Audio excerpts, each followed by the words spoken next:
Acting చేయాలి. చప్పరించండి. చప్పరించిన తర్వాత మీరు ఏం చేయండి, ఈ టూత్ పిక్ షార్ప్ ఎండ్ ఒకటి ఉంది, బ్రాడ్ ఎండ్ ఉంది కదా, ఈ బ్రాడ్ ఎండ్ వైపు ఒక 3-4 సార్లు ఇట్లా గీకండి. రైట్, అంతే. తర్వాత మీరు దీనిగా స్క్రోల్ చేయండి టూత్ పిక్ని. సార్ ఏం కనపడతాయి, మన కంటికి కనపడందే మనం మైక్రోస్కోప్లో చూస్తున్నాం. మనం ఇట్లా ముద్దలకు పేర్చకూడదు దాని మీద. టీచర్లు చెప్పారండి, ఇట్లా మీరు చెంచాతో తీస్తాము, అలాంటి మిస్టేక్స్ చేయొద్దు. ఇంకోటి ఏంటంటే చాలా గట్టిగా గీకడం వలన కూడా డ్యామేజ్ అవుతుంది టిష్యూ. Okay, right. ఇప్పుడు మీరు జస్ట్ ఒక డ్రాప్ సాఫ్రాన్ యాడ్ చేయండి. వాటర్ యాడ్ చేయొద్దు, ఇంకా దీనికి వాటర్ అవసరం లేదు. మనం ఎక్కడ వైపు స్మియర్ చేసామో ఆ వైపు దానిని, రైట్.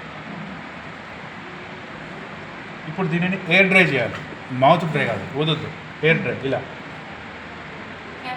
परमानेंट स्लाइड बनाना हो तो क्या करें? जरूरत नहीं है, ग्लिजरीन कवर स्लिप डाल के रख सकते हैं, बट ये सिंपल है ना, 2 मिनट्स में बना सकते हैं.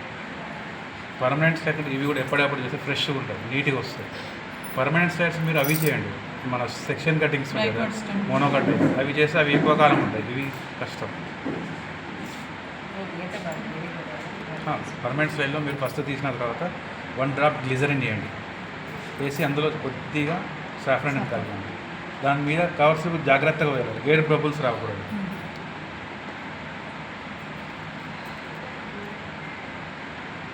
రైట్. ఇది ఆరిన తర్వాత మీరు సేమ్ 10x చూడండి.